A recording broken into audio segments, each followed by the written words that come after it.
While browsing through the eligible guild members, you come across a file simply labeled NYX. Charging the standard 20% rate, NYX is considered to be a level 3 monk and a ghostwise halfling. The term Haunted One is written in deep red ink at the bottom. A magical voice chimes in your head. Choosing to proceed forward in this file will indicate that you have conditionally agreed to the guild's non-disclosure agreement. As such, you are not allowed to speak any of the information found in this file to anyone in the outside world. Failure to do so will result in automatic termination from the guild. Do you choose to proceed forward? If so, turn the page. Turning the page, you can see his demographics laid out clear. Gender, male. Age, 25. Size, small. Height, 3 feet. Weight, 56 pounds or 25.4 kilograms. Alignment, lawful neutral. Faith, the Raven Queen. Skin, light. Eyes, light purple. Hair, platinum. You also see a guild insignia towards the bottom of the page. Resting your eyes on it causes it to glow a light purple color. Proceeding to stare, you get a magical chime in your ear, followed by recording initialized. You then hear the voice of Guildmaster Chance in your head. So NYX, I'm gonna be upfront with you. I'm a little surprised you want to join the guild. Why don't you tell us a little about yourself? I don't know what there is to say exactly. I suppose you could say I'm good with my hands. Clever. Listen, NYX, if you would like to access our resources, you must be transparent. I understand your need for secrecy, I truly do. But if you value it over the guild, then I'm sorry to say, but this is not the place for you. A long pause then ensues. Well, I suppose it makes little difference in the end. My life started out in a small tribe. We were tasked to protect a sacred grove. I had 2 wonderful parents. My father was the strongest of the warriors, and my mother was the most beautiful priestess. We had many rules, many outdated practices, one of which was one of sacrifice. Every winter solstice, a tribe member would be selected by the spirits of the grove. We knew not why we needed to do it, only that the task had been handed down from generation to generation. At the time, I was too young to really understand it anyways, only that once a cycle we would throw a party and one of us would go to live in the forest, never coming back. Only the chief was given the sight, and as a result, only they could commune with the spirits, so we relied on them in a sense. One year, before the solstice, the current chief was found dead in his own home. His son was named his successor soon after. As soon as he was named chief, the tribe felt cold. Yeah, cold. My father slowly became angry. Soon, I began to notice bruises on my mother. She stopped going out and neglected her duties as a priestess, as a healer, reading me stories of great heroes instead. And my father started to go on longer and longer hunts, sometimes gone for moons at a time. One morning, I was awoken by a man's voice. He was talking to my mother. "The chief requests you come back to the cabin. He is ill." My mother responded in a tone I'd never heard her use before. "There is no cure for what plagues him. I will not go near him until my husband returns." A long pause passed. "I will relay that to the chief." The door slammed shut. I was still pretending to be asleep, and I could make out my mother's muffled sobs from the room next to mine. She was trying not to wake me, trying to let me rest. That cold feeling, it sticked around even while I was inside. Eventually, my father returned just days before the solstice. He was badly hurt, so many deep cuts. Honestly, I was surprised he was still alive. He still put a smile on his face when I saw him, though, but there is something about him. I could feel this deep anger and frustration inside of him. I thought things would get better with him back. We were all together again, and that was better than the alternative. Looking back at it, I feel like I was quite foolish. During the darkest day, during that solstice, we gathered to see who would be sent to the grove. Walking to the village center, my mother was crying. I thought that was so strange. But my bandaged-up father had this determined expression. He was barely able to walk, but he was such a strong man looking back at it. We were among the last to arrive. The air was heavy. Fog was draped across the entire village, and the chief stood alone on his podium. "After consulting with the spirits, they have given me a name." A smirk flashed across his face. Time seemed to slow as he spoke my father's name. The entire village was quiet, no celebration. My mother collapsed almost instantly, and my father just calmly surveyed the ground, and he sighed. He knelt beside me and gave me a single piece of instruction. "Take care of your mother." He walked up to the podium and received a blessing from the chief, after which he looked down on all of the village and walked into the grove. There was no celebration even after he had left. Some of the villagers helped carry my mother back to our home. She was asleep for 3 days, and I took care of her, reading her back the stories she told me, the stories of heroes. When she awoke, she was drenched in sweat. "There's something wrong," she yelled as she ran from the home. I chased her as far as I could. She ran to the edge of the forest and fell to the ground. As I got close, I smelled a foul odor. The forest was rotting. She told me to go home, that she needed to speak with the chief. She ran away before giving me time to speak. I felt uneasy, so I followed her instead. I needed to keep her safe after all.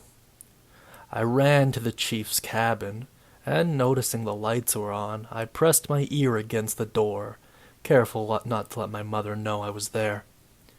I heard my mother pleading with the chief, asking him why the forest was dying. He responded with a laugh. "Maybe I was too sick on the darkest day.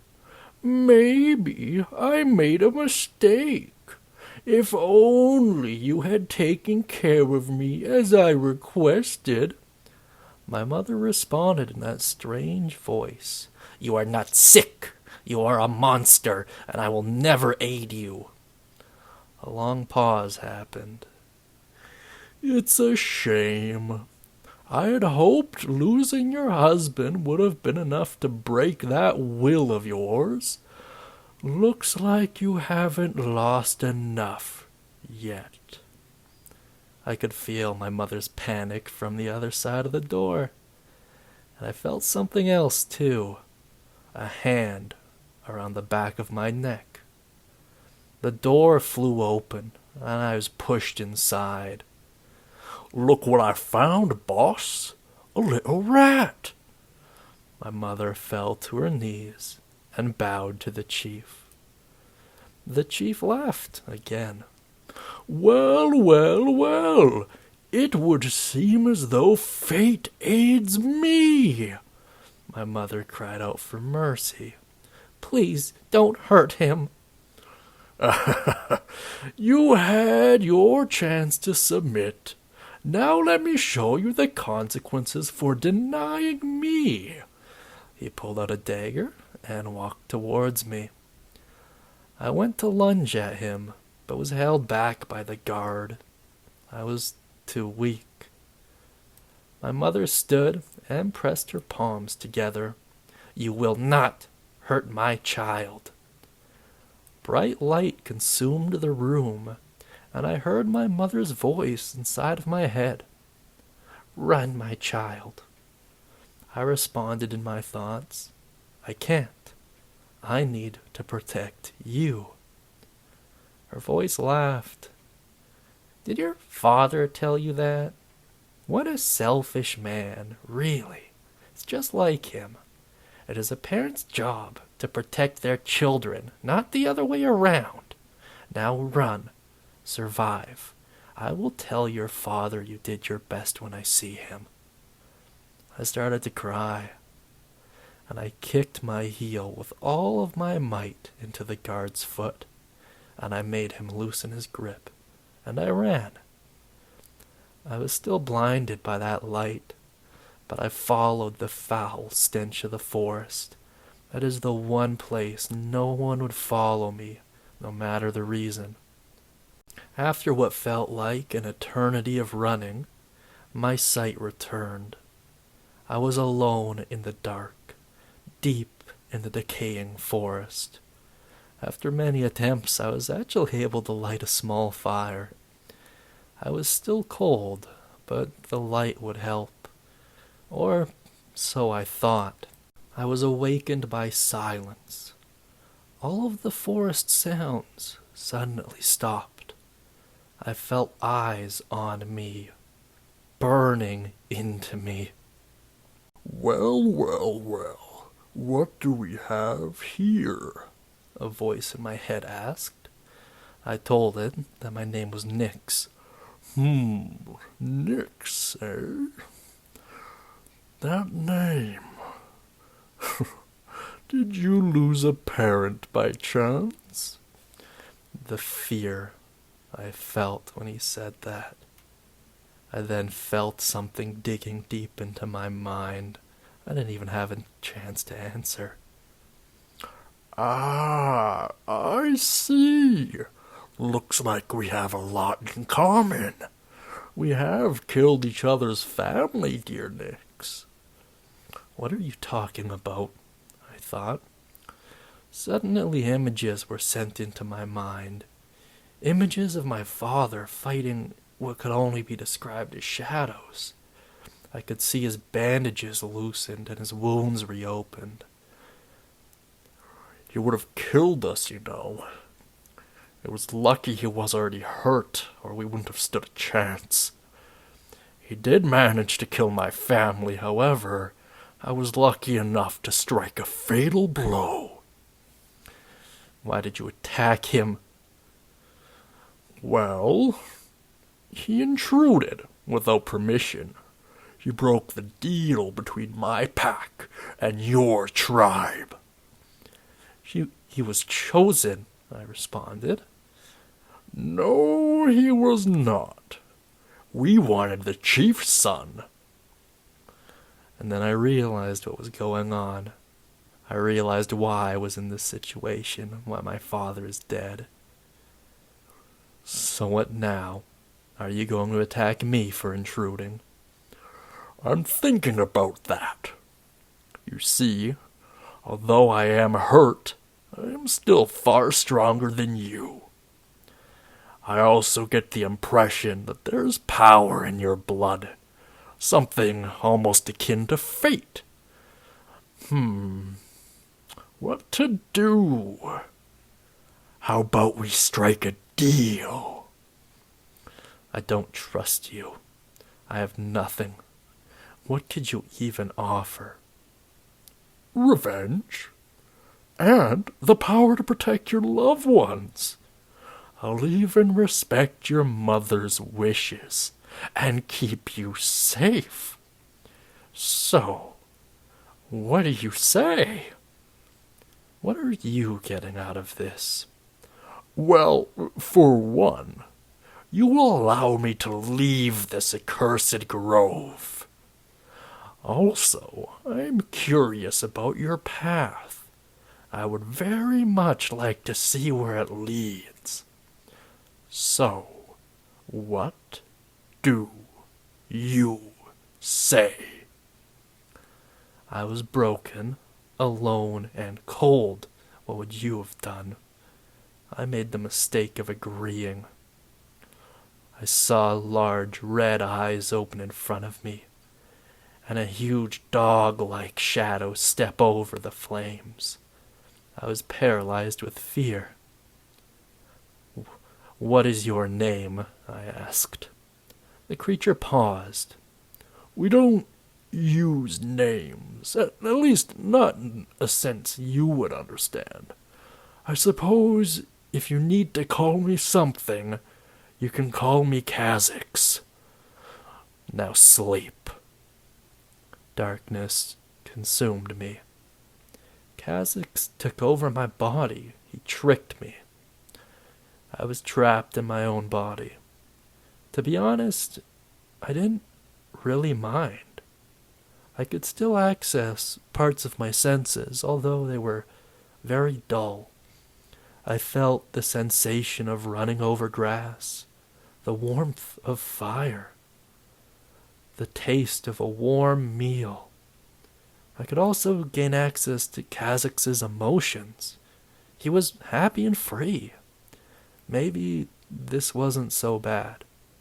Maybe it was better this way. Maybe if I just slept and never woke up, things would be better. That thought was interrupted by my mother crying out, "Let my son go!" Hearing her voice gave me the energy to access my senses. I saw the village on fire, body parts littered everywhere. My hands felt wet. I looked down to see them covered in blood. I felt something warm and wet slide down my throat. I was a monster.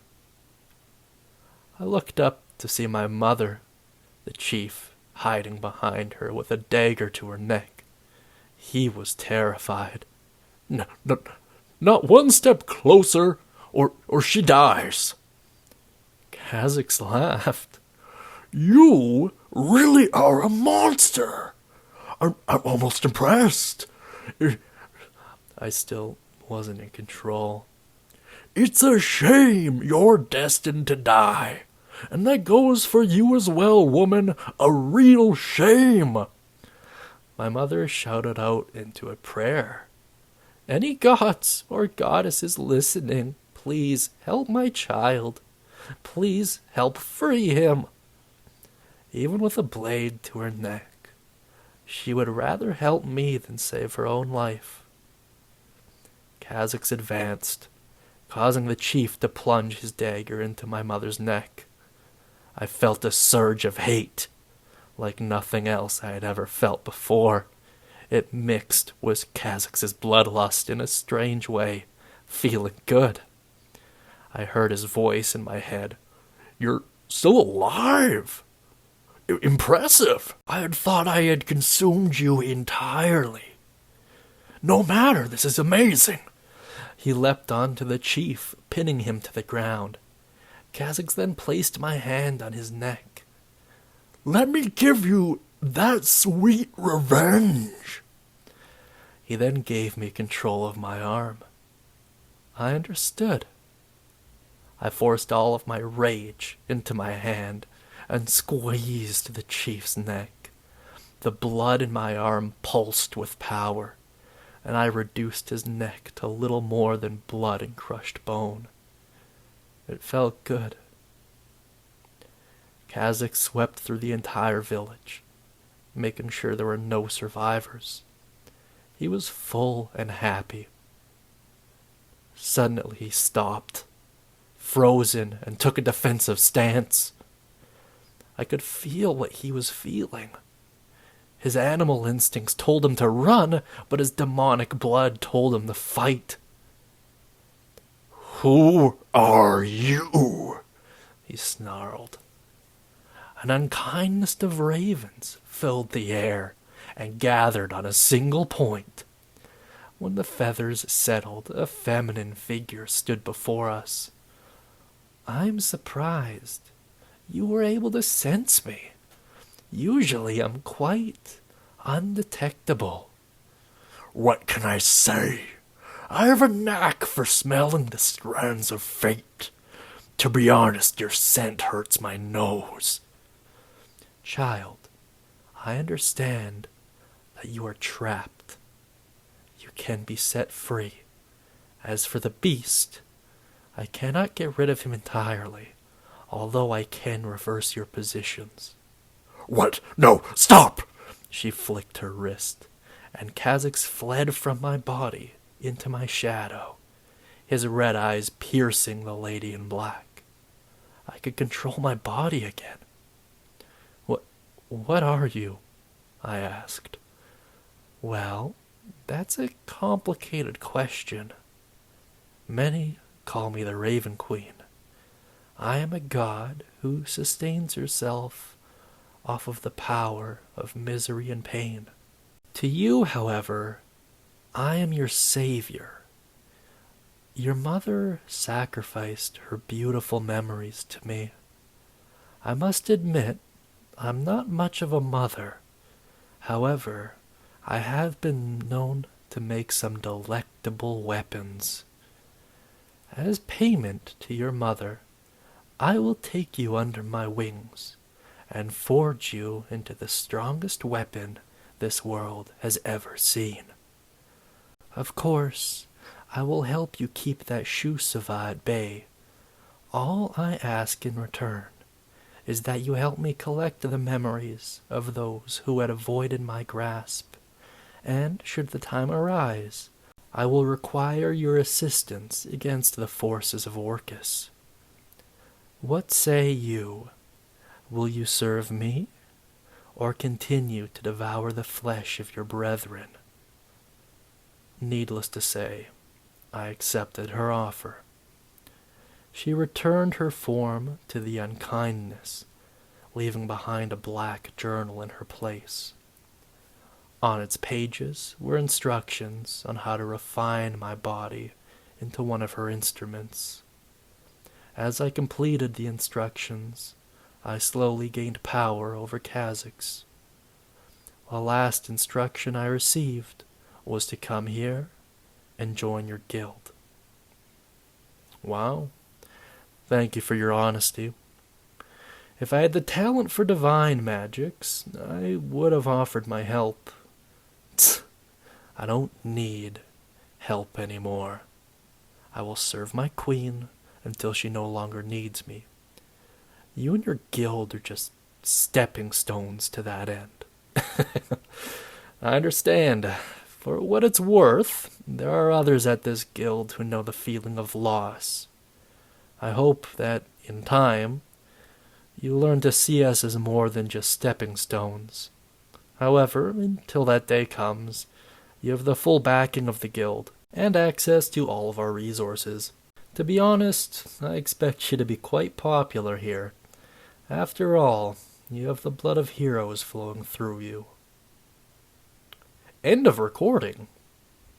The following pages are a full breakdown of NYX's abilities, followed by some notes about his journal.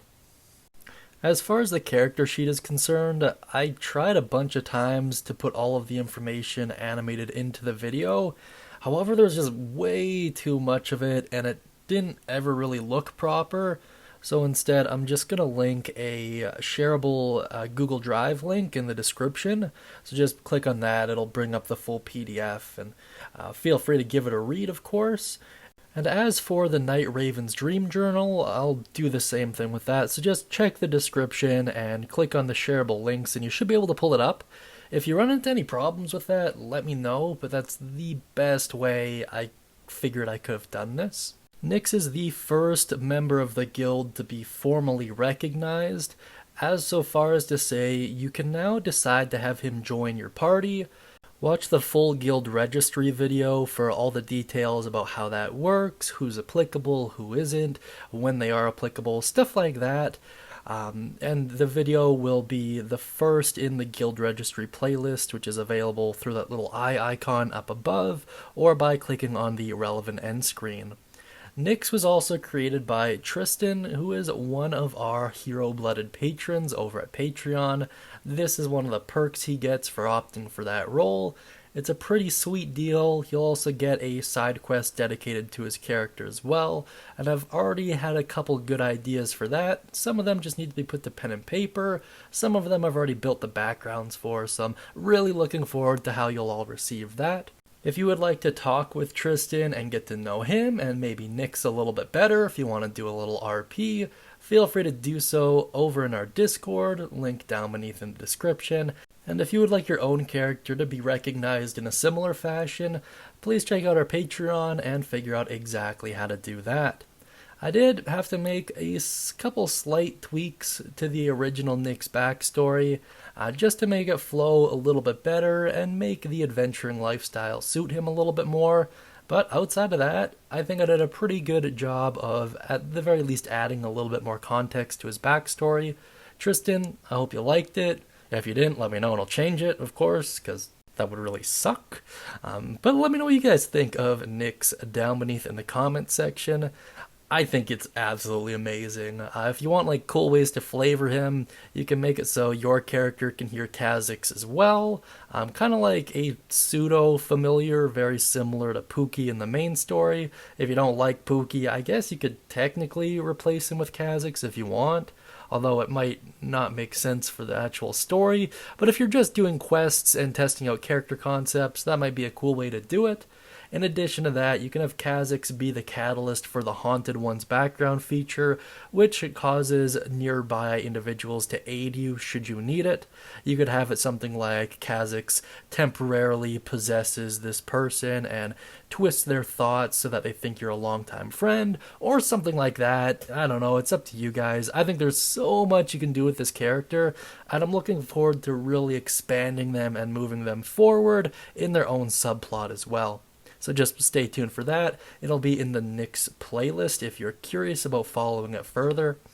That being said, I hope you all have a great day, and as always, happy adventuring, and be sure to thank Tristan down beneath and in Discord as well.